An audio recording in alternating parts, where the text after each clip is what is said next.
A short story by Paul McCann. The Last of the Lonely Hearts. It was Friday night and he sat on the train thinking about growing old and being alone. It didn't bother him that much anymore. He was used to his own company. All his working life he had worked as a daily newspaper editor. He had a good steady job and was a loyal employee. He did all the overtime that came along and never complained about the workload. He had many admirers, but he never had many friends. His love of music was the only real friend that he ever had. His collection of music was quite unique. He had an alphabetical library of almost every musical style you could comprehend.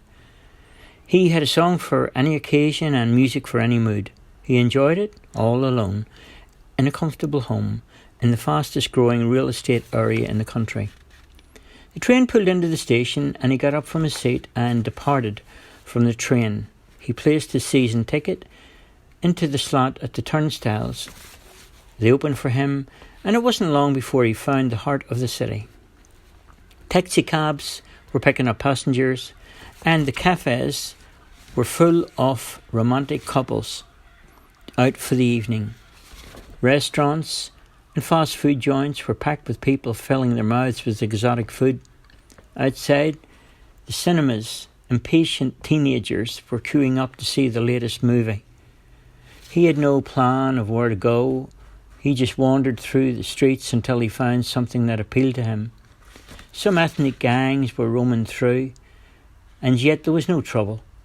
He saw the flashing lights outside the disco and decided that maybe he'd go and check it out. It was warm inside and the heavy beat of hip-hop music filled the air. He went to the bar and bought himself a drink, and then he took a seat at the back wall of the disco where he watched the girls dancing on the floor. He wished that he was dancing there with them, but never got the guts to go and do that. He was shy and not very confident. His love of music was the only real friend that he ever had. Inside the double disco scene, the music was good and he stayed there for a while. He felt lonely after an hour or two. Then he left and wandered through the busy streets. The sound of rock and roll music battered a beat behind an alleyway on the edge of Valentine Street. He headed down the alleyway and he found a nightclub there called the Hard Nut Centre. Inside, people liked to dance and a few even moved towards him. He kind of backed off a little, bit frightened, bit scared. On stage there was a live band. They were called The Long Stretch.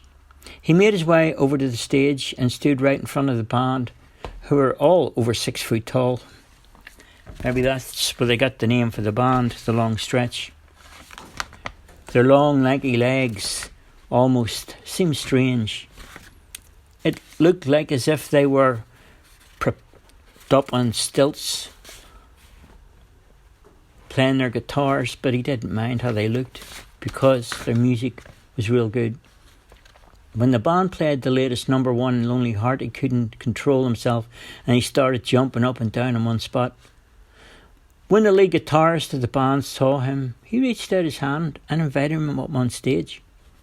Suddenly then and there, his life was going to change. He got up on the stage and was handed the microphone. And when he started to sing, the crowd went wild. He had the coolest voice and it seemed to echo all around the bar, and the girls all started to scream out and a few even fainted. He never knew singing in a band could be this cool. The spotlights all focused on him and he was driven on by the band who played on with him. Another song and another song was played and he sang along. Tears flowed from the audience and applaud erupted all over the whole room. By the time he got off the stage, a line of girls was waiting to meet him, and he stood there surrounded. They were asking for his autograph. All of a sudden, this purple mist came down and surrounded him. Suddenly he had been transformed into a superstar. Hang on a second. It was something different, something strange. It was as if he was in another world. He felt different, like cool and confident and in control. He raised his hands in the air and spotlights had a door in front of him that suddenly swung open. A soft voice called out, "Come in." He walked through the door and found himself on the sidewalk off a very busy road with traffic speeding past. Suddenly the traffic all came to a halt, except for a golden sports car that zoomed in and out of the traffic, and finally it made its way along the sidewalk to where he stood. The door of the car opened up and a soft voice said, "Get in." Astounded and unable to speak, he found himself sitting in what seemed more like a spacecraft than a sports car. Beside sat the driver, who was surrounded by an illuminated light in the shape of a heart. The vehicle thundered along in the middle of the road that seemed to stretch out forever. On both sides of the road, fruit trees were growing, and a strange kind of fruit hung from their branches. It had to happen.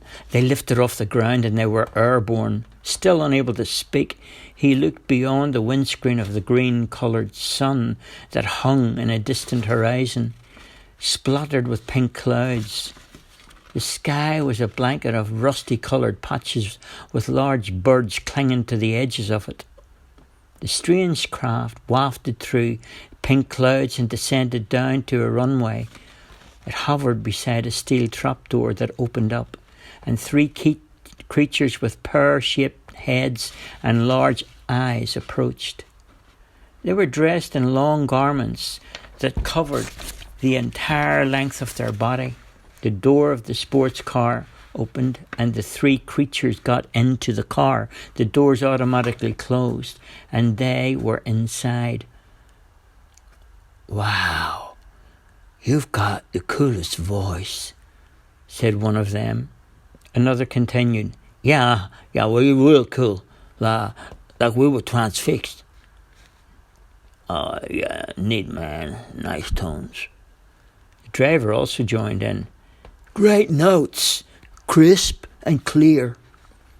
The door was opened and one of the creatures got out and reached out a long, slender finger. The motion of the finger urged him to come. "This way," a voice said. As he got out of the car, the others followed, and they all walked into a building at the end of the runway. Inside the building, a huge jukebox machine stood with lights that began to flash, and then it spoke. "You have been given the gift that was lost a long time ago, and you are the last of the lonely hearts on earth." His voice returned and he said, "Excuse me, I don't understand. What's going on?" "A spell was cast on our planet by a wizard many moons ago, long before the music died. The wizard enchained the music in our hearts. The spell could only be broken when a man with a lonely heart would sing a song called Lonely Heart in front of a large crowd for free." "Who are you?" he replied. "We are the music makers, and I am the jukebox of time," came the reply. "Why am I chosen to be the one to break the spell?" he asked. The jukebox answered, "You do not have the right to question. Just accept how it is." "Then what do I do now?" he said.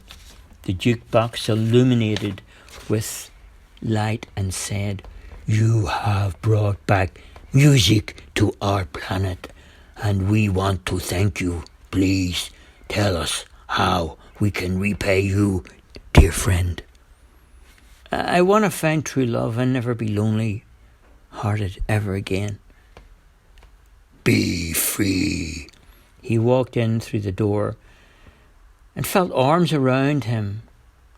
A kiss touched his lips. Once again he found himself listening to the rock and roll band who played on stage at the Hard Knot Cafe. The most beautiful girl he had ever seen came over and held his hand, and he took one look at her and his heart filled what felt like heaven's warmth. The girl smiled at him and said, "Because you opened that door, and I'm in love with you." "I can't explain it, but I love you too," he replied. She answered, "There can never be closed doors between us again.